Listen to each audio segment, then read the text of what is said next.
15 വർഷത്തെ വിശ്വാസം. ഇനി വിദേശ വിദ്യാഭ്യാസം വിശ്വസ്തരിലൂടെ. Neethu's study abroad. ഇതാരിത്? അതാണ് എനിക്ക് അങ്ങോട്ട് ചോദിക്കാനുള്ളത്. ഇത് ആരിത്? വീണ ഞാൻ പാവം ജീവിച്ചു പോട്ടെ, വീണ ജീവിച്ചു പോട്ടെ പാവം. ഞാൻ എല്ലാ നടിമാരോട് ചോദിക്കുന്ന പതുക്കെ ഒരു കരക്കമ്പി ഉണ്ട്. ചേച്ചി എങ്ങനെ ചേച്ചി ഇങ്ങനെ നിലനിർത്തുന്നത്? ഞാൻ ഒരു പ്രസവം കഴിഞ്ഞപ്പോ തന്നെ ഈ അവസ്ഥയായി. നീയൊക്കെ ഒരു അമ്മയാവുമ്പോ പഠിക്കും, ഒരു അമ്മയാവുമ്പോ പഠിക്കും. സ്വന്തം കല്യാണ ദിവസം ഒന്ന് ഓർത്തെടുക്കാം. കാറിലൊക്കെ ഇങ്ങനെ ഭാര്യയും ഭർത്താവും പോകുന്ന ഒരു സംഭവം ഉണ്ടല്ലോ കല്യാണം. എന്റെ കല്യാണം ഞാൻ ആദ്യമായിട്ട് കയറിയത് ഓട്ടോറിക്ഷയിലാണ്. ആശുചരത്തിനെ ആദ്യമായി കണ്ടുമുട്ടുന്ന സമയം. ഈ കാലഘട്ടത്തിൽ ഞാൻ ചോദിച്ച ചോദ്യം ഭയങ്കര വൈറലായിരുന്നു. അതായത് സന്യാസിനി നിൽക്കും ആശ്രമത്തിൽ എന്ന് പറയുന്ന പാട്ട് ശരത്തേട്ടൻ വളരെ മനോഹരമായി പാടുമായിരുന്നു. ആശ്രമം ആസനമാക്കുമായിരുന്നു എന്ന് മാത്രമേ. ഈ ഏരിയയിലൊക്കെ ശരത്തേട്ടൻ കറങ്ങി നടക്കുന്നുണ്ടെന്ന് എനിക്കറിയാമോ? ഞാൻ ഇന്ന് ഈ ഫോട്ടോ കണ്ടപ്പോ ഞെട്ടിപ്പോയി. ഇത് ആശ ചേച്ചി തന്നെയാണോ എന്ന്. അതെ, പട്ടിണിയും പരിവട്ടാണ് മോളെ.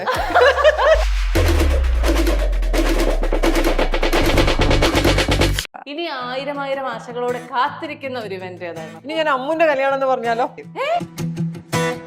അമ്മ ഞാനും റെഡിയാണെന്ന് പറഞ്ഞിട്ടുണ്ട്. അപ്പൊ ഞാനിങ്ങനെ പതുക്കെ ഇങ്ങനെ ഒരു പുതിയ മോനെ കൂടെ അന്വേഷിച്ച് തുടങ്ങിയിട്ടുണ്ട്. ഇത് കാണുന്ന ആൺകുട്ടികൾ റെസ്യൂമെ അയക്കണമെന്നുണ്ടെങ്കിൽ പ്ലീസ് കോൺടാക്ട് ആശുചരത്ത് ഇൻസ്റ്റഗ്രാം. ആശുചരത്ത് ഒഫീഷ്യൽ. കല്യാണം കഴിച്ചു വന്നപ്പോഴത്തേക്കും ചേച്ചിക്ക് അനുഭവപ്പെട്ട ഒരു ഡിഫിക്കൽട്ടി എന്തായിരുന്നു ചേച്ചി?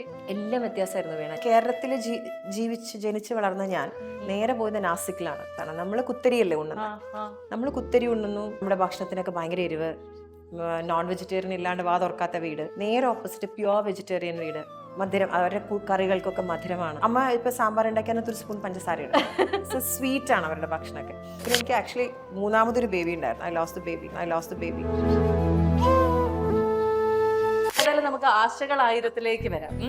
എന്തുകൊണ്ടാണ് ഞാൻ ഈ സിനിമ കാണണമെന്ന് ഒരാൾ ചോദിച്ചു കഴിഞ്ഞാൽ എന്തായിരിക്കും പറയാ? നിങ്ങൾക്ക് എല്ലാവർക്കും റിലേറ്റ് ചെയ്യാൻ പറ്റുന്ന, നിങ്ങൾക്ക് നീ ഉദ്ദേശിച്ച വീണയ്ക്കടക്കം, എന്റെയും ജയറാമേട്ടന്റെ ജനറേഷൻ ആയിക്കോട്ടെ, കാളിദാസിന്റെ ജനറേഷൻ ആയിക്കോട്ടെ, എല്ലാ ജനറേഷനിലും ആൾക്കാർക്ക് റിലേറ്റ് ചെയ്യാൻ പറ്റുന്ന ഒരു നല്ല കുടുംബ ചിത്രമായിരിക്കും. ഏതാണ്ട് മാട്ട സാധനം അടിച്ച് ആടി വന്നിട്ടു ആക്ടിങ് പോലും.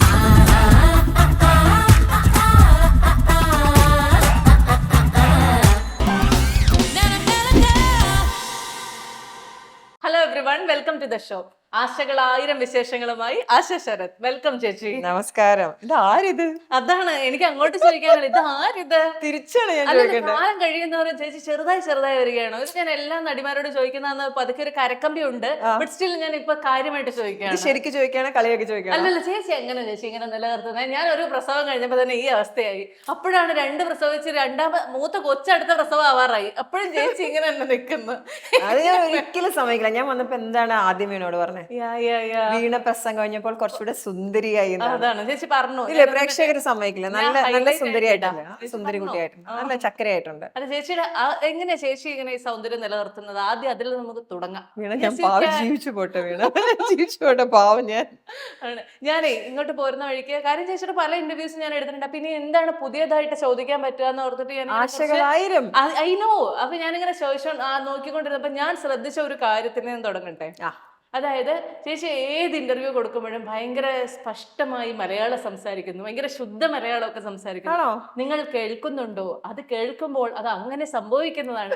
ഇങ്ങനെ ചേച്ചി ഞങ്ങളൊക്കെ വളവളാന്ന് പറയുമ്പോ ചേച്ചി ഇങ്ങനെ മലയാളം പറയുന്നത് അങ്ങനെ തന്നെ ചേച്ചി പറയുന്നത്. അതിന്റെ ഒരു രഹസ്യം എന്താണ്? അങ്ങനെ എന്തെങ്കിലും വന്നിട്ടുണ്ടെങ്കിൽ ഞാൻ റേഡിയോയിലായിരുന്നു ഒരു 10 വർഷം ജോലി. അതുകൊണ്ടായിരിക്കാം ചിലപ്പോ. അങ്ങനെ വരട്ടെ. ഞങ്ങളൊക്കെ ട്രെയിൻ ചെയ്ത് പഴയ രാമേന്ദ്രൻ സാറുണ്ട്, വാർത്തകൾ വായിക്കുന്നു, രാമചന്ദ്രൻ. 10 കൊല്ലം ആ ജോലിയായിരുന്നു. അതുകൊണ്ടെങ്ങാനും. അതെ. അപ്പൊ ഏതായാലും നമുക്ക് ആശകൾ 1000-ലേക്ക് വരാം. ആശകൾ 1000-ന് ഞാൻ കുറച്ച് ക്വസ്റ്റ്യൻസ് എഴുതിയിട്ടുണ്ട്, വളരെ ബുദ്ധിപരമായ കുറച്ച് ചോദ്യങ്ങൾ. ആ ചോദ്യം ചോദിക്കട്ടെ? ചോദിക്കൂ. 1000 ആശകളോടെ കാത്തിരുന്ന് കഴിഞ്ഞു പോയ ഒരു ഇവന്റ് ഏതാണ്? ആദ്യം വീട് വെച്ചത്, അല്ലെങ്കിൽ ആദ്യത്തെ കുഞ്ഞുവാവ ഉണ്ടായത് ഒക്കെ നമ്മുടെ ഭയങ്കര ബ്യൂട്ടിഫുൾ മൊമെന്റ്സ് ആണ് ലൈഫിൽ. ഓഫ് കോഴ്സ് പങ്കുടെ കല്യാണം. അങ്ങനെ ഒരു 1000 ഇവന്റ്സ് ആയിരിക്കും ചിലപ്പോൾ എനിക്ക് പറയാനുണ്ടാവുക. ഇനി 1000 ആശകളോടെ കാത്തിരിക്കുന്ന ഒരു ഇവന്റ് ഏതാണ്? ഇനി ഞാൻ അമ്മുന്റെ കല്യാണം എന്ന് പറഞ്ഞാലോ? ആണ്. അവളങ്ങനെ പെട്ടെന്ന് കല്യാണം കഴിക്കുന്ന ഒരു ലൈനാണെന്ന് എനിക്ക് തോന്നുന്നില്ല എന്നാണ് ഞാൻ പ്രതീക്ഷിച്ചത്. പക്ഷെ അവളും കല്യാണം കഴിക്കാൻ റെഡിയാണോ എന്നുള്ളതാണ് സത്യം. അമ്മ ഞാനും റെഡിയാണെന്ന് പറഞ്ഞിട്ടുണ്ട്. അപ്പൊ ഞാനിങ്ങനെ പതുക്കെ ഇങ്ങനെ ഒരു പുതിയ മോനെ കൂടെ അന്വേഷിച്ച് തുടങ്ങിയിട്ടുണ്ട്. അതെ, ചേച്ചിയുടെ മക്കൾ എന്താ അങ്ങനെ? സാധാരണ നമ്മൾ ഈ ന്യൂജൻ പിള്ളേർക്ക് ഒരു ഗമ പോലെയാണ്, ഞാൻ കല്യാണം കഴിക്കുന്നില്ല, കല്യാണം കഴിക്കാൻ താല്പര്യപ്പെടുന്നില്ല എന്നൊക്കെ പറയുന്നത്. അപ്പോഴും ആ ഒരു 20കളിൽ തന്നെ, അത് 20കളുടെ തുടക്കത്തിൽ തന്നെ കല്യാണം കഴിക്കാൻ റെഡിയാണ് എന്ന് പറയുന്നതിന് അത് എന്തുകൊണ്ടായിരിക്കും? അത് സത്യസന്ധമായിട്ട് പറഞ്ഞാൽ എനിക്കൊരു ഐഡിയ ഇല്ല. ഞാനും അങ്ങനെയൊക്കെയാണ്. ഇപ്പോഴത്തെ കുട്ടികളെ കല്യാണം, ഒരുപാട് കുട്ടികളെ എനിക്കറിയാം കല്യാണം വേണ്ട, എന്റെ 2 മക്കൾ എന്തോ കല്യാണം കഴിക്കണ കാര്യം ഓക്കെ എന്നാണ് പറഞ്ഞിട്ടുള്ളത്. അതെനിക്ക് തോന്നുന്നു ഒരുപക്ഷെ നിങ്ങൾ ജീവിക്കുന്നത്, മൂത്ത ആൾ കല്യാണം കഴിച്ച് മൂത്ത ആൾ ജീവിക്കുന്നത് എല്ലാം കണ്ടപ്പോഴത്തേക്ക് ഒരു ഇൻസ്പിറേഷൻ അല്ല? ആയിരിക്കാം. എന്തായാലും കല്യാണം കഴിക്കാൻ റെഡിയാണ്, ഞാൻ അന്വേഷിച്ച് തുടങ്ങിയിട്ടുണ്ട്. ചിലപ്പോൾ അതായിരിക്കാം. ഇത് കാണുന്ന ആൺകുട്ടികൾ റെസ്യൂമെ അയക്കണമെന്നുണ്ടെങ്കിൽ please contact Asha Sharath Instagram, Asha Sharath official. Okay, 1000 ആശകളോടെ കാത്തിരുന്ന സ്വന്തം കല്യാണ ദിവസം ഒന്ന് ഓർത്തെടുക്കാം. പിന്നെന്താ, ഇവരെല്ലാം നാസിക്കിലുള്ളവരാണ്. ഇവരൊക്കെ ആ കല്യാണത്തിന്റെ 2-3 ദിവസം മുന്നേ വന്ന് ഡ്രസ്സെല്ലാം മേടിച്ച് നമ്മുടെ വീട്ടിലായിരുന്നു ഡ്രസ്സൊക്കെ വെച്ചിരുന്നത്. എന്നിട്ട് ആ ദിവസം കല്യാണത്തിനിടാനുള്ള ഡ്രസ്സ് അന്ന് രാവിലെ തേച്ച് റെഡിയാക്കി, ഇതാണ് ചെക്കനിടാനുള്ള ഡ്രസ്സ് എന്ന് പറഞ്ഞ് ഞാൻ തന്നെയാണ് കൊടുത്തു വിട്ടത്. അതാണ് ആദ്യത്തെ ഓർമ്മ. പിന്നത്തെ ഓർമ്മ, കല്യാണം കഴിഞ്ഞിട്ട് വേറെ മനോഹരമായിട്ടുള്ള ഒരു ഓർമ്മ പറയുകയാണെങ്കിലും, കല്യാണം കഴിഞ്ഞ എല്ലാവരും കാറിലൊക്കെ ഇങ്ങനെ ഭാര്യയും ഭർത്താവും പോകുന്ന ഒരു സംഭവം ഉണ്ടല്ലോ കല്യാണം. എന്റെ കല്യാണം കഴിഞ്ഞ് ഞാൻ ആദ്യമായിട്ട് കയറിയത് ഓട്ടോറിക്ഷയിലാണ്. എന്താ വെച്ചാല് പെരുമ്പാവൂർ വെച്ചിട്ടായിരുന്നു കല്യാണം. അപ്പൊ ഞങ്ങള് കല്യാണം നടക്കുന്ന ആ സ്ഥലത്ത് വണ്ടികൾ വന്നിങ്ങനെ ജാമായി, കല്യാണം കഴിഞ്ഞ ആ സമയത്ത്. അപ്പൊ പെട്ടെന്ന് ഇവരുടെ വീട്ടിലുള്ളവർക്ക്, നാസിക്കിലുള്ളവർക്കൊക്കെ മാനന്തവാടിയാണ് തറവാട്, മാനന്തവാടിയിലേക്ക് പോകണം. അപ്പൊ ഇവരെല്ലാവരും അവിടത്തേക്ക് പോവാനായിട്ട് ഇറങ്ങി. കല്യാണം കഴിഞ്ഞ് ഉച്ചയാവുമല്ലോ, ഊണെല്ലാം കഴിഞ്ഞ് ഡ്രസ്സെല്ലാം മാറി അവർ പോണേടത്ത് നമ്മൾ പോയി ബൈ ബൈ പറഞ്ഞ് നമ്മൾ പിറ്റേ ദിവസമാണ് പോകുന്നത്. പോകുമ്പോൾ പോണ എല്ലാ കാറും എടുക്കാൻ പറ്റുന്നില്ല, ഒരു തരത്തിലും പുറത്തിറങ്ങാൻ പറ്റില്ല, അവർക്ക് പോവും വേണം. അപ്പൊ എന്റെ മൂത്ത ചേട്ടൻ പറഞ്ഞു, വേഞ്ചേട്ടൻ പറഞ്ഞു, മോളു കാറിലേക്ക് കയറും. അപ്പൊ കാർ ഇറങ്ങില്ല, ഒരു ഓട്ടോറിക്ഷ നിർത്തി ഫുൾ മാലയൊക്കെ ഇട്ട് ആൾക്കാർ മുഴുവൻ നോക്കുന്നു. അങ്ങനെ ആദ്യത്തെ യാത്ര ഓട്ടോറിക്ഷയിലായിരുന്നു. അതാണ് ഇപ്പൊ പെട്ടെന്ന് ഓർത്തെടുക്കാൻ പറ്റുന്നത്. അച്ഛൻ കണ്ടില്ല. അത് കഴിഞ്ഞ് നമ്മുടെ ഗസ്റ്റ് ഒക്കെ വരുമല്ലോ, ഗസ്റ്റ് വന്ന് നമ്മുടെ TH മുസ്തഫ സാറൊക്കെ നമ്മുടെ നാട്ടിലാണ്. അവരൊക്കെ വന്ന് നോക്കുമ്പോ ചെറുക്കനില്ല പെണ്ണില്ല, ആശ എവിടെ ശരത്ത് എവിടെ നോക്കുമ്പോ ഇങ്ങനെ പോയി, എവിടെ പോയി, ഓട്ടോറിക്ഷയിൽ പോയി. തിരിച്ചു വന്ന് അച്ഛന്റെ ചീത്ത കേട്ടതാണ് പിന്നെയുള്ള ഒരു ഓർമ്മ. അതാണ് കല്യാണ ദിവസത്തെ കുറിച്ചുള്ള ആദ്യത്തെ ഓർമ്മ. ഗംഭീരമായിട്ടുള്ള ഒരു ഓർമ്മ തന്നെയായിരുന്നു, പറയാതിരിക്കാൻ വയ്യ. ചിന്തിച്ച് സഫലമാകാതിരുന്ന ഒരു ഓർമ്മ പറയാമോ? സ്വഭാവം ഒന്ന് നന്നാക്കണമെന്നുണ്ട്. സ്വഭാവമൊക്കെ ഒന്ന് നന്നാക്കി ഒരു നല്ലൊരു കുട്ടിയാണെന്ന് ആഗ്രഹിക്കുന്നുണ്ട്. നടന്നിട്ടില്ല, ഇനി വേണം ശരിയാവാൻ.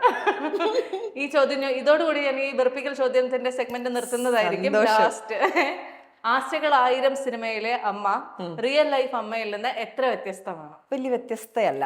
ആക്ച്വലി അതും ഭയങ്കര മക്കളോട് കൂടെ കൂടുന്ന, അവരെ മനസ്സിലാക്കുന്ന അങ്ങനത്തെ ഒരു അമ്മയാണ്. ഞാൻ ഇന്ന് കുറച്ച് ചില വളരെ റെയർ ആയിട്ടുള്ള കുറച്ച് ഫോട്ടോസ് കണ്ടു. അപ്പൊ ഞാൻ വെച്ചത് എടുത്തു വെച്ചേക്കാം, കാണിച്ചേക്കാം. എന്തൊക്കെ വീട് ആയതുകൊണ്ട് എനിക്ക് നെഞ്ചെടുപ്പില്ലാതില്ല. ഞാൻ ഇന്ന് ഈ ഫോട്ടോ കണ്ടപ്പോ ഞെട്ടിപ്പോയി. ഇത് ആശ ചേച്ചി തന്നെയാണോ എന്ന് നോക്കിട്ട് ക്ഷീണിച്ചിരിക്കല്ലേ? ക്ഷീണിച്ചിട്ട് വയ്യ, കവളൊക്കെ ഇവിടെ ക്ഷീണിച്ച്. ഇത് രണ്ടാമത്തെ മോളുടെ 1ാം പിറന്നാളാണ്. ഇത് 2000 ഇങ്ങനെ ഇരുന്ന ആസി ചേച്ചി ഇപ്പൊ എങ്ങനെയായി? പട്ടിണിയും പരിവട്ടാണ് മോളെ. ഇത് പിന്നെ ഡെലിവറി എല്ലാം കഴിഞ്ഞ്, പിന്നെ ആ ഡെലിവറി കഴിഞ്ഞ് ഞാൻ അതിന്റെ ഒരു എല്ലാവരോടും എന്താ വണ്ണം വെച്ചേന്ന് ചോദിക്കുമ്പോൾ ആൾക്കാർ വണ്ണം വെച്ചാ ചോദിക്കും എന്താ വണ്ണം വെച്ചേ, മെലിഞ്ഞാ ചോദിക്കും എന്താ മെലിഞ്ഞെന്ന്. വണ്ണം വെക്കുമ്പോ നമ്മൾ എന്താ പറഞ്ഞു, പ്രസവം കഴിഞ്ഞില്ലേ, എനിക്ക് ധൈര്യമായിട്ട് പറയാം. അങ്ങനെ പറഞ്ഞ് ഞാൻ ആ വണ്ണം വെക്കലിന്റെ കാലമായിരുന്നു ഇത്. പിന്നെ ഞാൻ അത് പറഞ്ഞു അങ്ങനെ കുറെ കാലങ്ങൾ വണ്ണം വെച്ചത്. പിന്നെ എനിക്ക് ആക്ച്വലി 3ാമതൊരു ബേബി ഉണ്ടായിരുന്നു, ഐ ലോസ്റ്റ് ദ ബേബി. ആ സമയത്ത് പ്രഗ്നൻസിയിൽ തന്നെ പോയി. ആ സമയത്ത് അങ്ങനെ കുറെ നാള് വണ്ണം വെച്ചു. അപ്പൊ വണ്ണം ഒരു കാലഘട്ടം മുഴുവൻ ഞാൻ കൊണ്ട് നടന്നിരുന്നു എന്നുള്ളതാണ്. പക്ഷെ ചേച്ചി എന്തിനാ ആ ചേച്ചി ഇങ്ങനെയായി ചേച്ചി? ഇതിപ്പോ ഇത് കാണുമ്പോ എനിക്ക് എന്നെ തന്നെ ഓർമ്മ വരുന്നു. വീണ അങ്ങനെ തടിച്ചിട്ടൊന്നും അയ്യോ അങ്ങനെ പറയല്ലേ. അപ്പൊ ചേച്ചി ആ ചേച്ചി ഇങ്ങനെയായി? അത് നമ്മൾക്ക് എന്തെങ്കിലും ഒരു കാര്യം വേണമെന്ന് വിചാരിച്ചാൽ നമുക്ക് ചെയ്യാൻ പറ്റും. അത് വണ്ണം എന്നല്ല, എനിത്തിങ് ഇൻ ലൈഫ് നമുക്ക് അത് അച്ചീവ് ചെയ്യണമെന്ന് തോന്നിയാൽ, നമുക്ക് ചെയ്യണമെന്ന് തോന്നിയാൽ അത് നമുക്ക് അച്ചീവ് ചെയ്യാൻ സാധിക്കും. വേറെ ഫോട്ടോ കാണിച്ചിട്ട് ചേച്ചിക്ക് വളരെ ക്ലോസ്ഡ് ഹാർട്ട് ആയിട്ടുള്ള ഒരു ഫോട്ടോ അല്ലല്ലോ ഇത്? അച്ഛൻ എങ്ങനെയാ മരിച്ചുപോയെ? അച്ഛന് പ്രായം ആയ സമയത്ത് ഓഫ് കോഴ്സ് അച്ഛൻ 84 ആയിരുന്നു. പ്രായത്തിൻ്റെതായ പ്രശ്നങ്ങൾ ഉണ്ടായിരുന്നു. അച്ഛന് ബാക്കിയുള്ള ഹെൽത്ത് ഇഷ്യൂസ് ഉണ്ടായിരുന്നു. പക്ഷെ പോണവരെ ഭയങ്കര അടിപൊളി അച്ഛനായിരുന്നു. അച്ഛൻ ആ സമയത്തൂടെ എൻ്റെ പ്രോഗ്രാമിനും എൻ്റെ ഡാൻസ് അമ്മ പഠിപ്പിക്കുന്നു എന്നുള്ള അതിന് മുഴുവൻ ഒരാൾ വേണമല്ലോ, നമുക്ക് ഒരു പ്രചോദനം, അതെല്ലാം അച്ഛനായിരുന്നു. അച്ഛൻ സ്ട്രിക്റ്റ് ആയിട്ടുള്ള ഒരാളായിരുന്നു. പക്ഷെ ഭയങ്കര അറ്റാച്ച്മെന്റ് ഉള്ള ഭയങ്കര എന്നെ മാത്രം കുഞ്ചിക്കുന്ന അങ്ങനത്തെ ഒരു ചക്കര അച്ഛനായിരുന്നു. ആണോ? So sweet. ഞാൻ ഇന്ന് കണ്ട ഒരു വളരെ വ്യത്യസ്തമായിട്ടുള്ള ഒരു പോസ്റ്റർ എടുത്തത്. സ്ക്രീനിൽ അധികാരവും വികാരവും ഒരുപോലെ പ്രകടിപ്പിക്കാൻ കഴിവുള്ള ആശാ ശരത്തും. അതിന്റെ അർത്ഥം എന്താന്ന് മനസ്സിലായില്ല. അങ്ങനെ ചേച്ചി എപ്പോഴെങ്കിലും ആലോചിച്ചിട്ടുണ്ടോ ചേച്ചിയുടെ ആ രണ്ട് ഇമോഷൻസും വളരെ ഭംഗിയായിട്ട് ചേച്ചി അവതരിപ്പിക്കുന്ന ഒരാളാണെന്ന്? ഒരു ഐഡിയ ഇല്ല. അതുകൊണ്ടായിരിക്കും നമുക്ക് വല്ല സിനിമയൊക്കെ കിട്ടുന്നത്. അതുകൊണ്ടായിരിക്കും. എനിക്കറിയില്ല കേട്ടോ അതെന്താ ഉദ്ദേശിച്ചത്. അധികാരവും വികാരവും എന്ത് വികാരമാണോ? അവോ എന്തായാലും കൊള്ളാം. ഇനി വേറൊരു ഭയങ്കര രസമുള്ളൊരു ഫോട്ടോ കാണിച്ചു തരാം. അച്ചോടാ. ഇത് ചേച്ചിയുടെ 2 മക്കളുമാണ്. ഇത് ഏറ്റവും തമാശ എന്താ വെച്ചാൽ നമ്മൾ വിചാരിക്കും ചേച്ചിയുടെ മടിയിൽ അനീത്തി കിടക്കണം. തിരിച്ചാണ്. ഓ, ഇത് അനീത്തിയുടെ മടിയിൽ ചേച്ചിയാണ് കിടക്കുന്നത്. മറ്റതിന് ഏതാണ്ട് 2 വയസ്സ് എന്തോ ഉള്ളൂ. 2 വയസ്സ് മൂത്താൾ. ഈ ഇരിക്കുന്ന ആൾക്ക് ഇരിക്കുന്ന ആൾക്ക് 2 വയസ്സും കിടക്കുന്ന ആൾക്ക് 4 വയസ്സുമാണ്. ചേച്ചി ഈ ഒരു കാലഘട്ടം എങ്ങനെയായിരുന്നു അപ്പൊ ചേച്ചി തരണം ചെയ്തത്? 2ഉം 4ഉം വയസ്സുള്ള 2 ആൾക്കാർ. ചോദിക്കല്ലേ, ഒന്നും ചോദിക്കല്ലേ വീണേ. അതൊരു കാലം. എനിക്കിപ്പോഴും ആലോചിക്കുമ്പോ പേടിയോ. എന്ത് ധൈര്യത്തിലാണ് ഞാൻ ഈ 2 പേരും ഒരു ഡിഫറൻസിൽ 1.5 വയസ്സ് 1.25 വയസ്സേ ഉള്ളൂ. എങ്ങനെയാണ് ഈ 2 പേരെയും കൊണ്ട് ഞാൻ ജീവിച്ചത്? ആരുമില്ലല്ലോ. ഞാനും ശരത്തേട്ടനും മാത്രമേ ഉള്ളൂ. ഇതിനെ എങ്ങനെ എടുക്കണമെന്നോ ഇതെങ്ങനെ ഉറക്കണമെന്നോ ഒന്നും അറിയാത്തൊരു കാലം. ഇതും കഴിഞ്ഞു 2 എണ്ണം ഒരുമിച്ച് അസുഖം വരും, ഒരുമിച്ച് പോവും, ഒരുമിച്ച് ദുബായിൽ നിങ്ങോട്ട് ട്രാവൽ ചെയ്യുമ്പോൾ ചില സമയത്ത് ഞാൻ ഒറ്റയ്ക്കായിരിക്കും. ആ കാലമൊക്കെ ആലോചിക്കുമ്പം എനിക്ക് പേടിയാവുമായിരുന്നു. ഇപ്പോഴും എനിക്ക് പേടിയാവും. എങ്ങനെയാണ് ആ ധൈര്യം വന്നതെന്നുള്ള ഒരു 1.5 കാലമായിരുന്നു. പക്ഷെ ഇങ്ങനെയൊക്കെ ഉണ്ടല്ലോ നമുക്ക് അമ്മമാർക്ക് ഈ മക്കളോട് ഇങ്ങനെ പറയുമല്ലോ, എന്തുമാത്രം കഷ്ടപ്പെട്ട് ബുദ്ധിമുട്ടിയാ നിന്നെയൊക്കെ വളർത്തിയെന്ന് അറിയോന്ന്. ആ ലൈൻ എപ്പോഴെങ്കിലും കഴിക്കാറുണ്ടോ? എപ്പോഴും. കഴിഞ്ഞ ദിവസം എനിക്ക് ഇവർ 2 റീൽ അയച്ചു തന്നു. ആരോ ഇൻസ്റ്റഗ്രാമിൽ ഇങ്ങനെ ചെയ്തിട്ടിരിക്കുക. യൂഷ്വലി അമ്മമാരുടെ ഡയലോഗ് 10 സെന്റൻസ് അതിനകത്ത് ടിക്കിട്ട് പോകുന്നു. 9 ഞാൻ പറയാറുള്ള സെന്റൻസ്. ചേച്ചി സ്ഥിരമായി പറയുന്ന ഒരു ഡയലോഗ് പറയാം. ഞാൻ നീയൊക്കെ ഒരു അമ്മയാവുമ്പോ പഠിക്കും. നീയൊക്കെ ഒരു അമ്മയാവുമ്പോ പഠിക്കും. ഇതൊക്കെ ഞാൻ സ്ഥിരം എടുക്കുന്ന ഡയലോഗാണ്. പഠിക്കും. നിനക്കൊന്നൊരു അമ്മ എന്നാന്ന് അറിയാം. നീയൊക്കെ ഒരു അമ്മയാവുമ്പോ പഠിക്കും. കുറച്ചധികം സമയമൊന്നും വേണ്ടല്ലോ. വെയിറ്റ് ചെയ്യും. ഇനി ഒരു ലാസ്റ്റ് ഫോട്ടോ കാണിച്ചു തരാം. ഈ ഫോട്ടോ ഇതാണ് ഞാൻ ആശ ശരത്തിനെ ആദ്യമായി കണ്ടുമുട്ടുന്ന സമയം. ഈ കാലഘട്ടത്തിൽ ഞാൻ ചോദിച്ച ചോദ്യം ഭയങ്കര വൈറലായിരുന്നു. അതായത് സന്യാസിനി നിൻ പുണ്യാശ്രമത്തിൽ എന്ന് പറയുന്ന പാട്ട് ശരത്തേട്ടൻ വളരെ മനോഹരമായി പാടുമായിരുന്നു അല്ലേ? ആശ്രമം ആസനമാക്കുമായിരുന്നു എന്ന് മാത്രമേ. ഈ ഏരിയയിലൊക്കെ ശരത്തേട്ടൻ കറങ്ങി നടക്കുന്നുണ്ടെന്ന് എനിക്കറിയാമോ? അങ്ങനെ ആ ചേട്ടന് ഇപ്പൊ ശരത്തേട്ടൻ ഇങ്ങനെ പാടുവെന്നാണോ? അതാണ്, ഇതുപോലത്തെ മനോഹരമായ പാട്ടുകൾ പാടാറുണ്ട്. ശരത്തേട്ടൻ മലയാളം ഡിക്ഷണറി വരെ എഴുതും. പണ്ടത്തെ ശരത്തേട്ടൻ അല്ല ഇപ്പോഴത്തെ ശരത്തേട്ടൻ. വൻ മലയാളം എഴുതാനും. കോവിഡ് സമയത്ത് ഇവിടെ സ്റ്റക്കായിരുന്നു ഞങ്ങൾ. ആ സമയത്ത് മലയാളം എഴുതി പഠിച്ച് വായിച്ച് ബോർഡൊക്കെ വായിച്ച് അങ്ങനെ വായിച്ചപ്പോ വൻ മലയാളി, എഴുതാനും വായിക്കാനും അറിയുന്ന ഒരു മലയാളി മാത്രമായി മാറി. ഞാൻ ചേച്ചിയുടെ ഒരു ഭാഗ്യം ആലോചിക്കാറുണ്ട്. അതായത് ചേച്ചി വളരെ ലേറ്റ് ആയിട്ട്, അതായത് സാധാരണ നായികമാരെല്ലാം അവരുടെ 20കളിലൊക്കെ സിനിമയിലേക്ക് വന്ന് അങ്ങനെ ഭയങ്കര തിളങ്ങി നിന്ന് ഒരു 30കളാവുമ്പോ ഒരു പക്ഷെ 40കളാവുമ്പോഴത്തേക്കും ആ ഒരു കുടുംബജീവിതം സെറ്റിൽ ആവുന്ന ആൾക്കാരായിരിക്കും. പക്ഷെ ചേച്ചിയുടെ കാര്യം നോക്കണേ, ചേച്ചി എല്ലാവരെയൊക്കെ വീട്ടിൽ സെറ്റിലൊക്കെ ചെയ്യിച്ചതിന് ശേഷം സിനിമയിലേക്ക് വന്നു.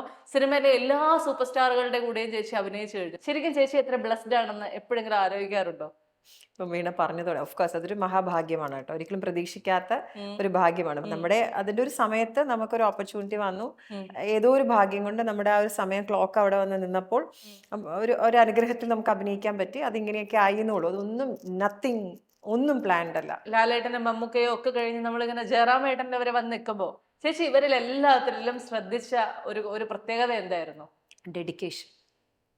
സക്സസ്ഫുൾ ആയവരൊക്കെ ഡിക്ഷണറിയിൽ ആദ്യത്തെ ഒരു ഭയങ്കര പവർഫുൾ ആയിട്ട് കണ്ട വാക്കെന്ന് പറയുന്നത് ഡെഡിക്കേഷൻ. ഭയങ്കര ഡെഡിക്കേറ്റഡ് ആണ് എല്ലാവരും. ഇപ്പോൾ ഓരോ കഥാപാത്രം, ഇപ്പം എത്ര സിനിമകളാണ് ജയറാമേട്ടൻ ചെയ്തിട്ടുണ്ടാവും, മമ്മൂക്ക ലാലേട്ടനൊക്കെ എത്ര ചെയ്തിട്ടുണ്ടാവും. പക്ഷെ ഓരോ കഥാപാത്രത്തിനെയും ഒരു സമീപിക്കുന്നതും ഡയലോഗ്സ് പഠിച്ചു വരുന്നതും കറക്റ്റ് സമയത്ത് വരുന്നതും ഒരു ഡിസിപ്ലിൻ ഇല്ലേ ഇവരൊക്കെ. ഡയറക്ടറിനോട് ഇപ്പം എവിടെയെങ്കിലും പോകണമെങ്കിൽ തന്നെ ഞാൻ പോവാണ് എന്നല്ല, അവ വന്ന് പെർമിഷൻ ചോദിച്ചിട്ട് പൊക്കോട്ടെ എന്ന് ചോദിച്ചിട്ട് അത് ബുദ്ധിമുട്ടുണ്ടാവും നോക്കി. അതൊക്കെ ഒരു ഡിസിപ്ലിൻ ഉണ്ട്. അതൊക്കെ തന്നെയാണ് അവരെ ഇപ്പോഴും നിലനിർത്തുന്നത്. അല്ലെങ്കിൽ ആ ഒരു മമ്മൂക്ക ലാലേട്ടൻ ജയറാമേട്ടൻ എന്നൊക്കെ പറയുന്ന ഒരു ലെവലില് നിർത്തുന്നത് അത് തന്നെയാണെന്ന് വിചാരിക്കുന്നു. ആണല്ലേ? ഞാനിങ്ങനെ ആലോചിക്കായിരുന്നേ, നമുക്കിപ്പോഴും ആശിച്ച് ഇപ്പോഴും ചെറിയ ആശിച്ചാണ്. ഇനി മൂത്ത മോൾക്ക് ഒരു കൊച്ചും കൂടെ ഉണ്ടായെങ്കിൽ അമ്മൂമ്മ ആശ ചേച്ചി ഞങ്ങൾ എങ്ങനെ വിളിക്കുമെന്ന് തീർച്ചയായിട്ടും വിളിക്കാം, ഞാൻ വെയിറ്റ് ചെയ്യാണ്. ആണോ? അവരോട് എടുക്കണം. കാലത്തിൽ സംഭവിക്കുന്നത്, പ്രായമാകുന്നതും അല്ലെങ്കിൽ നമ്മുടെ ജീവിതത്തിൽ സംഭവിക്കുന്ന കാര്യങ്ങളെല്ലാം സംഭവിക്കണം. അമ്മുമ്മയാവുന്നത് ഒരു ഭയങ്കര ബ്യൂട്ടിഫുൾ ആയിട്ടുള്ള ഒരു കാര്യമല്ലേ. എന്റെ മകൾക്കൊരു കുട്ടി ഉണ്ടാവുന്നതിന് എന്റെ അടുത്ത തലമുറ എനിക്ക് കാണാൻ പറ്റുക, ആ കുട്ടിയെ ഞാൻ എടുത്ത് നടക്കുക, ആ കുട്ടിയെ ഞാൻ നൃത്തം പഠിപ്പിക്കുക, അല്ലെങ്കിൽ അതൊക്കെ ഒരു ഭയങ്കര ബ്യൂട്ടിഫുൾ ആയിട്ടുള്ള ഒരു മൊമെന്റ് ആണ്. അതും നമ്മളുടെ പ്രൊഫഷനും നമ്മളുടെ അല്ലെങ്കിൽ നമ്മളുടെ കരിയറും തമ്മിലൊന്നും ഒരു ബന്ധമില്ല വീണ. ഓൾ എവറിത്തിങ് എല്ലാം കൂടെ ചേർന്നതല്ലേ ജീവിതം. So ഞാൻ എല്ലാം എൻജോയ് ചെയ്യുന്ന ഒരാളാണ്, ഞാൻ അത് കാത്തിരിക്കുകയാണ്. ആണോ? അങ്ങനെ എപ്പോഴെങ്കിലും ഉത്തരയോട് ചോദിച്ചിരുന്നോ? ഞാൻ എപ്പോഴും ചോദിക്കുമല്ലോ. അത് ശരി. ഇപ്പോഴും പഠിച്ചുകൊണ്ടിരിക്കുന്നതുകൊണ്ട് ഈ ഒരു വർഷം കൂടെ കഴിഞ്ഞിട്ടാണ് അതിനൊരു സാധ്യതയുള്ളൂ.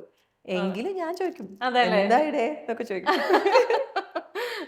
ഇനി 2 മക്കളെയും കല്യാണമൊക്കെ കഴിച്ചു വിട്ട് കഴിയുമ്പോഴത്തേക്കും നമ്മൾ കുറെ കൂടെ ഫ്രീ ആയതായിട്ട് എവിടെയെങ്കിലും തോന്നാറുണ്ടോ? ഇനി ഇളയാള് കല്യാണം എന്നൊക്കെ പറയുന്നു, കല്യാണം ഓക്കെ ആണെന്ന് പറയുന്നു, അത് തന്നെ എനിക്ക് ഭയങ്കര അത്ഭുതം ഉണ്ടാക്കുന്ന ഒരു കാര്യമായിരുന്നു.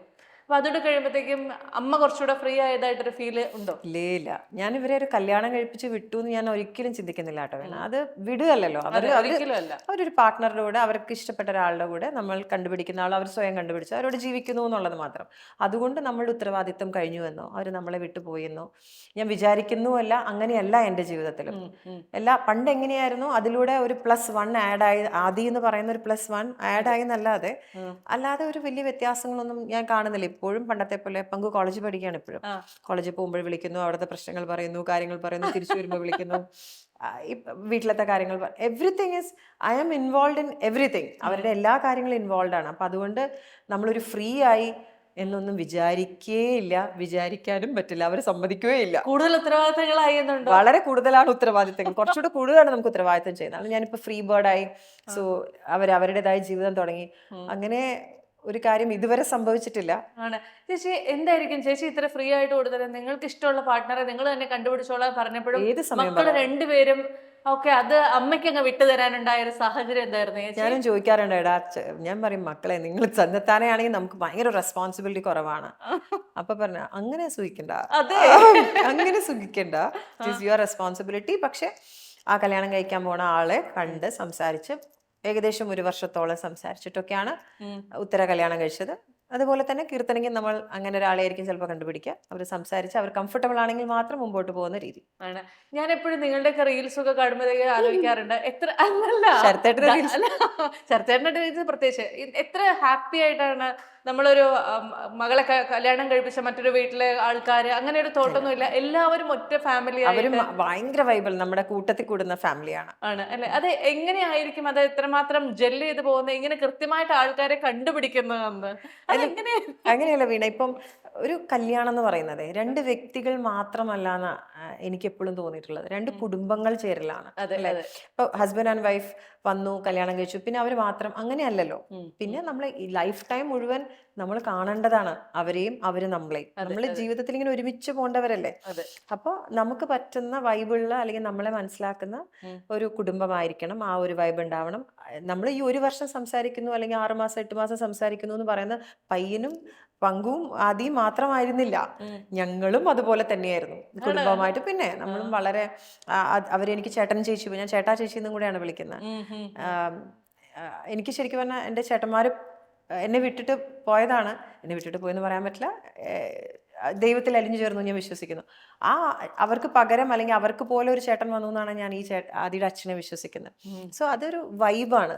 So it's A give and take relationship പോലെ തന്നെയാണ്. സോ അങ്ങനെ വളരെ പോസിറ്റീവായിട്ടുള്ള ദൈവാനുഗ്രഹമുള്ള ഒരു കുടുംബമാണ് അല്ലേ.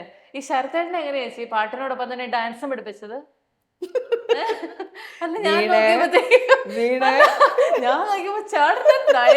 ഡാൻസ് കളിക്കുന്നു. പക്ഷെ എന്താ വെച്ചാല് ഈ റീൽ എടുക്കുന്നത് ഞാൻ സോഷ്യൽ മീഡിയയിൽ വളരെ മോശമാണെന്ന് വീണയ്ക്ക് നല്ലോണം അറിയാമെന്ന് എനിക്ക് തോന്നുന്നു.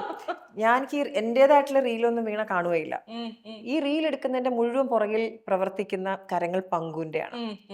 ഈ പ്രോഗ്രാമിന്റെ സമയത്ത്, ഒന്നാമത് പ്രോഗ്രാമിന് മുമ്പ് ഞാൻ ഇവള് റീൽ എന്ന് പറഞ്ഞാൽ ഞാൻ ഇവളെ ഓടിക്കും. എനിക്ക് അതിന് മുന്നത്തെ സ്ട്രെസ്സും കാര്യങ്ങളൊക്കെ. പ്രോഗ്രാം കഴിയുമ്പോൾ ഒരു 12 മണിയാവും. 12 മണിയാകുമ്പോൾ അമ്മ നമ്മളെ മറ്റേ എന്തൊക്കെയോ പാട്ടുകളൊക്കെ കൊണ്ടുവരും.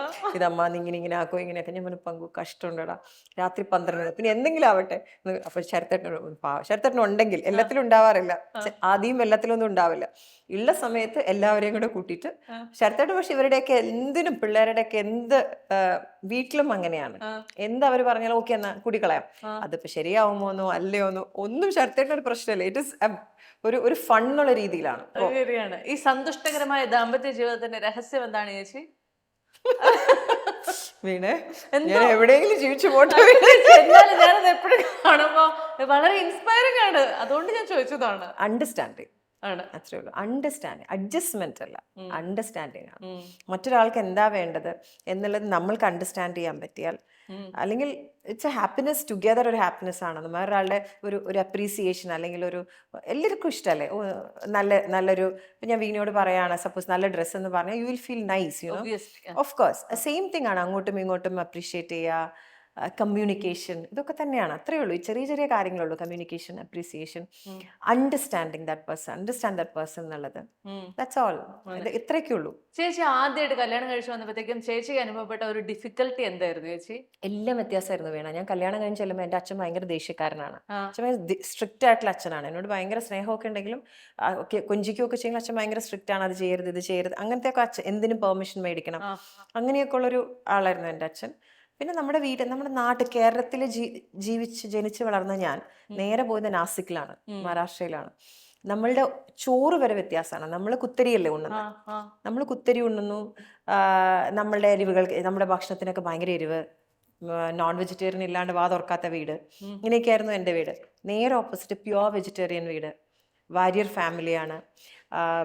ചോറ് ചുമന്ന ചോറിന് പകരം അവിടുത്തെ വെള്ളച്ചോറാണ്. എല്ലാം വ്യത്യാസമായിരുന്നു. മധുരം, അവരുടെ കറികൾക്കൊക്കെ മധുരമാണ്. നമ്മുടെ നാട്ടിലെ ഊണും ചോറൊക്കെ മലയാളികളാണെങ്കിലും അമ്മ ഇപ്പൊ സാമ്പാർ ഉണ്ടാക്കി അതിനകത്ത് ഒരു സ്പൂൺ പഞ്ചസാര ഇടും. സ്വീറ്റ് ആണ് അവരുടെ ഭക്ഷണമൊക്കെ. അപ്പൊ എല്ലാം വ്യത്യാസമായിരുന്നു.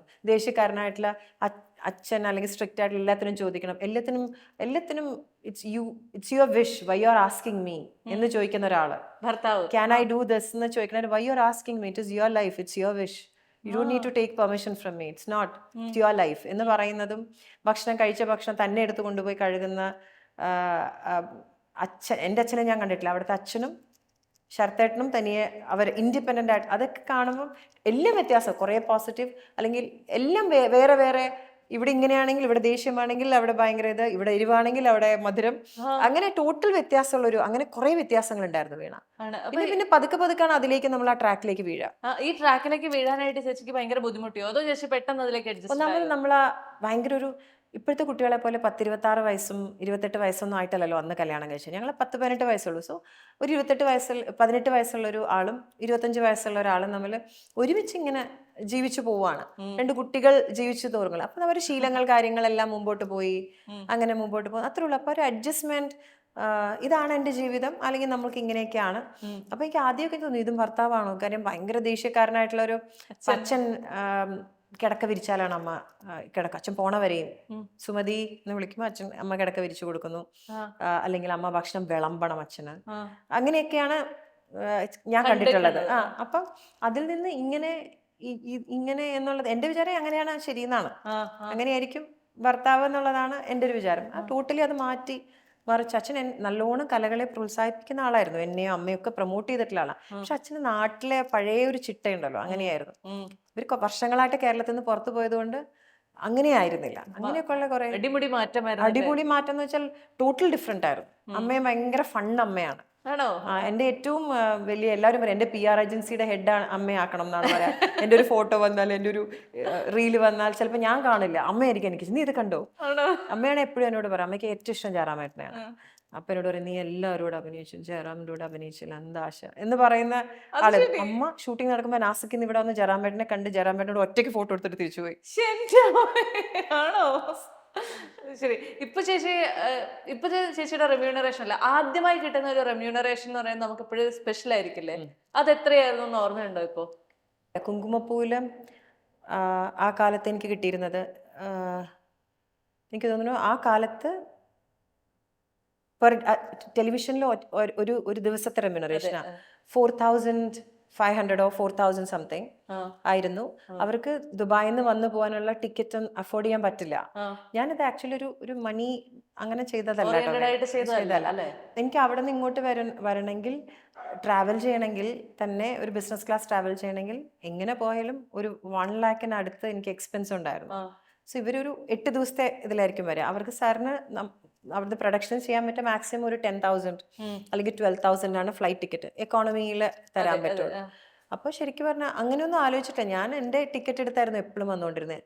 ഏകദേശം 4 വർഷത്തോളം, ഏകദേശം 4 years ഞാൻ എൻ്റെ സ്വയം ടിക്കറ്റ് എടുത്താണ് എല്ലാ മാസം വന്നുകൊണ്ടിരുന്നത്. എനിക്ക് കിട്ടിയിരുന്ന 4,000 സംതിങ് ആയിരുന്നു. കോസ്റ്റ്യൂം തന്നെ എടുക്കണം, ജുവലറി തന്നെ എടുക്കണം, അങ്ങനെയായിരുന്നു.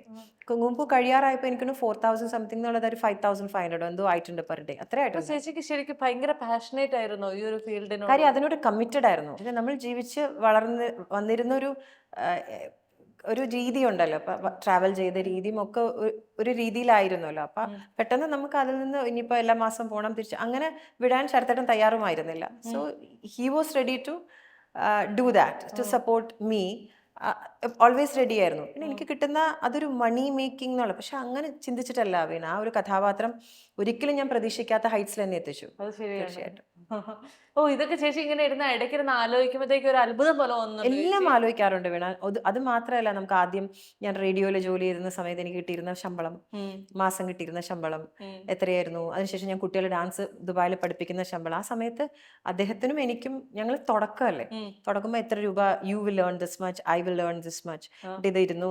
നമുക്കപ്പോൾ റെന്റ് കൊടുക്കണം. ആ സമയത്ത് നമ്മുടെ സ്വന്തം വീടല്ല ദുബായിൽ, റെന്റിന് താമസിക്കണം. അപ്പം നമുക്ക് റെന്റ് കൊടുക്കണം, പിന്നെ നമുക്ക് വണ്ടിയുടെ EMI അടയ്ക്കണം. ഇത് എഴുതി വെച്ചു. പിന്നെ ഒരു വീട് വെക്കാൻ തുടങ്ങി, വീടിൻ്റെ ഇത് അടയ്ക്കണം. ഇതെല്ലാം ഇങ്ങനെ എഴുതി. ഇതെല്ലാം ഇപ്പോഴും ഡ്രീം ഹൗസ് ആണ് ആദ്യത്തെ വീടുണ്ടായത്. ഡ്രീം ഹൗസ് വെച്ചാൽ 2 പിള്ളേർ വീട് വെക്കുന്ന പോലെ, അത്രേ ഉള്ളൂ. അപ്പൊ അതൊക്കെ ഇങ്ങനെ എഴുതി വെച്ചു, അതിന് കാശ് അടയ്ക്കണം. അപ്പൊ ആദ്യത്തെ പ്രാവശ്യം വീട് തറക്കല്ലിടാനും പറഞ്ഞു അച്ഛൻ പറയുമ്പോ കാശില്ല, നമ്മൾ 2 പേരേലും കാശില്ല. എനിക്ക് ചെറിയതേ ഉള്ളൂ, ശരത്തേട്ടന് അപ്പോഴും ജോലിയുണ്ട്. അപ്പം ഞങ്ങളുടെ ഒരു ഫ്രണ്ട് ഉണ്ട്, വിനു, വളരെ ക്ലോസ് ആയിട്ടുള്ള ഫ്രണ്ടാണ്. വിനുവിനാണ്. അപ്പൊ ഒരു ചിട്ടി കൂടി നമ്മളെല്ലാവരും. വിനു വീണപ്പോൾ നമുക്ക് 2 പേർക്കും വീണില്ല, വിനുവിന് വീണു ചിട്ടി. ആ കാശ് എടുത്താണ് നമ്മൾ വീടിന് അഡ്വാൻസ് കൊടുത്തത്. എവറിത്തിങ് ഒന്നും മറക്കാറില്ല. വന്ന വഴികളൊക്കെ ഇങ്ങനെ ഫുൾ ഓർമ്മയുണ്ട്. അങ്ങനെ വഴി വന്ന് ആശകൾ 1000 എത്തി നിൽക്കുമ്പോൾ പ്രേക്ഷകരോട് എന്തായിരിക്കും ചേച്ചി പറയാ? നിങ്ങൾക്ക് എല്ലാവർക്കും റിലേറ്റ് ചെയ്യാൻ പറ്റുന്ന, നിങ്ങൾക്ക് നീ ഉദ്ദേശിച്ച വീണയ്ക്ക് അടക്കം റിലേറ്റ് ചെയ്യാൻ പറ്റുന്ന ഒരുപാട് കാര്യങ്ങളുള്ള ഒരു സിനിമയായിരിക്കും.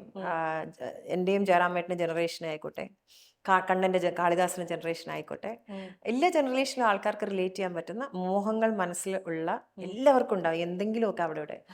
അവർക്കൊക്കെ റിലേറ്റ് ചെയ്യാൻ പറ്റുന്ന ഒരു നല്ല കുടുംബ ചിത്രമായിരിക്കും. 2 റൂമേഴ്സ് കൂടെ ചോദിച്ചു ഞാൻ അവസാനിപ്പിക്കാം. ആദ്യത്തെ റൂമർ, തുടരും സിനിമയിൽ ശോഭനയ്ക്ക് പകരം ആശാ ശരത്തിനെ ആയിരുന്നു തീരുമാനിച്ചിരുന്നത് എന്നൊരു കഥ കേട്ടു. സത്യമാണോ? അല്ല, തുടരും എന്ന സിനിമയിൽ ആദ്യം ഇതൊക്കെ തുടരും എന്നുള്ള സിനിമയ്ക്ക് മുമ്പ് ഇത് ബെൻസ് വാസു എന്ന് പറയുന്ന ഒരു സിനിമയായിരുന്നു ആദ്യകാലത്ത്. പിന്നീട് ആ കഥ സ്ക്രിപ്റ്റ് മാറി അന്ന് അതിന്റെ സംവിധായകൻ വേറെ ആളായിരുന്നു, അന്നത് ഹീറോ വേറെ ആളായിരുന്നു. ആ കാലത്ത് ഞാനായിരുന്നു. അതിനുശേഷം അത് കഴിഞ്ഞു വന്നു, തിരിച്ച് ലാലേട്ടനിൽ വന്നു. ലാലേട്ടന് വന്ന സമയത്തും ഈ ഒരു ഡയറക്ടർ പ്രൊഡ്യൂസേഴ്സ് ഒന്നും ആയിരുന്നില്ല, വേറെ അങ്ങോട്ട് വന്ന സമയത്തും ഞാനായിരുന്നു ആ കഥ കേട്ടിരുന്നതും സംസാരിച്ചിരുന്നതും. ആദ്യം ഈ ശരിക്കും സ്ക്രിപ്റ്റ് നമ്മളോട് സംസാരിക്കുന്നതെല്ലാം അന്ന് ലാലുചേട്ടനായിരുന്നു, സിദ്ദിഖ് ലാലുചേട്ടനായിരുന്നു നായകൻ. ഞാനായിരുന്നു ആ കഥാപാത്രം ചെയ്യുന്നത്. ആ സ്ക്രിപ്റ്റ് നമ്മൾ കുറെ കഥയിൽ അവിടെ ഇവിടെയൊക്കെ വ്യത്യാസങ്ങളുണ്ട്, പക്ഷെ ബേസിക് സ്ക്രിപ്റ്റ് സെയിം ആണ്, പക്ഷെ കുറെ വ്യത്യാസങ്ങളുണ്ട്. അതിനുശേഷം പിന്നീട് ഇതൊക്കെ വർഷങ്ങൾക്ക് മുമ്പുള്ള കാര്യമാണ്, ദൃശ്യം കഴിഞ്ഞിട്ടുള്ള സമയത്തൊക്കെ ഉള്ളൊരു കാര്യം. അതെല്ലാം കഴിഞ്ഞ് തിരിച്ചിവിടെ വന്നു, കഥകളെല്ലാം മാറി കഴിഞ്ഞപ്പോൾ കഥാപാത്രം എല്ലാം മാറി. അങ്ങനെയാണ് ഈ പ്രൊഡക്ഷനും ഈ ഡയറക്ടറും ഒന്നും വന്നപ്പം എന്നെ സമീപിച്ചിട്ടേ ഇല്ല. അതിന് മുന്നേ ഉള്ള സമയത്തായിരുന്നു ആയിരുന്നു. ഇനി അടുത്തത് കേട്ടത്, ദൃശ്യം 3-യിൽ നിങ്ങളെ ഞെട്ടിപ്പിക്കുന്ന, നിങ്ങളുടെ അത്രമാത്രം പ്രതീക്ഷയ്ക്കൊത്ത് ഉയരുമെന്ന് ഞാൻ ഉറപ്പ് പറയുന്നില്ല എന്ന് ജീത്തു ജോസഫ് പറഞ്ഞിരുന്നു. അഭിനയിച്ച ഒരാളെന്നുള്ള നിലയിൽ ചേച്ചിക്ക് എന്താണ് അതിൽ പറയാനുള്ളത്? ഞാനും നിങ്ങളെ പോലെ ഏപ്രിൽ 2 കാത്തിരിക്കുന്നു. അങ്ങനെ ഇനി ചേച്ചിയുടെ മക്കളും അതൊക്കെ സിനിമയിലേക്ക് വരുമോ ചേച്ചി? അവർക്ക് സിനിമയിൽ ഒരു പങ്കു അഭിനയിച്ചിട്ടുണ്ടല്ലോ, ഖെദ്ദ എന്ന് പറഞ്ഞ ചിത്രത്തിൽ ഒരു സിനിമയിൽ അഭിനയിച്ചു. അത് ഒരു കുറച്ച് വർഷം മുന്നേ റിലീസായിരുന്നു. അതിപ്പോ വീണ്ടും OTT-യിൽ അതുകൂടെ ചോദിക്കാൻ വിട്ടുപോയി, അതുകൂടെ വരട്ടെ. ഒരുപാട് വിമർശനങ്ങൾ ചേച്ചിക്ക് ഏറ്റുവാങ്ങേണ്ടി വന്നു ആ സിനിമയ്ക്ക്. അങ്ങനെ ഒരു സിനിമ ആശ ശരത് ചെയ്യേണ്ടിയിരുന്നില്ല എന്നൊക്കെ ഞാൻ പലയിടത്തും വായിച്ചിരുന്നു. ഞാൻ ചെയ്ത കഥാപാത്രം ജീവിച്ചിരുന്ന ഒരു കഥാപാത്രമാണ്. ആ, ഈ സിനിമ റിലീസാവുന്ന കാലത്തും അവർ ജീവിച്ചിരുന്നു. ഇപ്പം അവർ ജീവിച്ചിരിപ്പില്ല. ആ. ഞാൻ ആ സിനിമ അഭിനയിക്കുമ്പോൾ ആ കഥാപാത്രം, ആ സ്ത്രീ ജയിലിലായിരുന്നു. ആ. അങ്ങനെ ഒരാളുടെ ജീവിതം ആണ് ആ സിനിമ. ആ. അത് ഇപ്പം നമ്മൾ പലരും മരണപ്പെട്ടു അല്ലെങ്കിൽ കൊന്നു എന്നൊക്കെ പറയുന്ന അമ്മ മകളെ കൊന്നു, അച്ഛനെ കൊന്നു എന്നൊക്കെ പറഞ്ഞ് നമ്മൾ വായിക്കാറുണ്ട്. ഇതിൻ്റെ ഒന്നും ബാക്ക് സ്റ്റോറി പലപ്പോൾ നമ്മൾ അറിയാറില്ല. അങ്ങനെ ഒരു അമ്മ മകളെ കൊലപ്പെടുത്തിയിട്ടുണ്ട്. അതിൻ്റെ ഒരു ബാക്ക് സ്റ്റോറി ഈ സോഷ്യൽ മീഡിയയുടെ അതിപ്രസരം കൊണ്ട് സംഭവിക്കുന്ന, ഫോണിലൂടെ വിദ്യാസമ്പന്നരല്ലാത്ത കുറച്ച് സാധാരണക്കാർക്ക് ഇതിനെപ്പറ്റി വലിയ വിവരമില്ലാത്തവർക്ക് സംഭവിക്കുന്ന, മനസ്സിന് കോൺഫിഡൻസ് ഇല്ലാത്തവർക്ക് സംഭവിക്കുന്ന, മനസ്സിന് ശക്തി ഇല്ലാത്തവർക്ക് സംഭവിക്കുന്ന, പ്രണയത്തിൽ അടിമപ്പെട്ടു പോകുന്ന ഒരു സ്ത്രീയുടെ കഥയല്ല, ജീവിതമാണ്. അതൊരു നടന്ന സംഭവമാണ്. നാഷണൽ അവാർഡ് ലഭിച്ച ഒരു സംവിധായകനാണ് മനോജ് ഖാന. ഇതൊരു കഥാപാത്രമാണ്. ഞാൻ ചെയ്തതും ഉത്തര ചെയ്തതും ഒരു കഥാപാത്രമാണ്. അത് ₹1 പ്രതിഫലം വാങ്ങിക്കാണ്ടാണ് ഞാൻ ആ സിനിമയിൽ അഭിനയിച്ചിട്ടുള്ളത്. ഓ, കാര്യം അത് അത്രയും സോഷ്യലി റെലവെന്റ് ആയിട്ടുള്ള ഒരു സബ്ജക്റ്റ് ആയതുകൊണ്ടാണ് അങ്ങനെ ചെയ്തത്. ഇപ്പൊ ഏതായാലും അപ്പൊ നമ്മളുടെ വിഷയം ആശകളായിരമാണ്. ആശാശരത്തിനും ആശകളായിരത്തിനും എല്ലാവിധ ആശംസകളും നേരുകയാണ്. Wishing you all the very best ചേച്ചി, and thank you so much. Thank you so much വീണക്കുട്ടി. Thank you. ചേച്ചി. 15 വർഷത്തെ വിശ്വാസം. ഇനി വിദേശ വിദ്യാഭ്യാസം വിശ്വസ്തരിലൂടെ. Neethu's study abroad.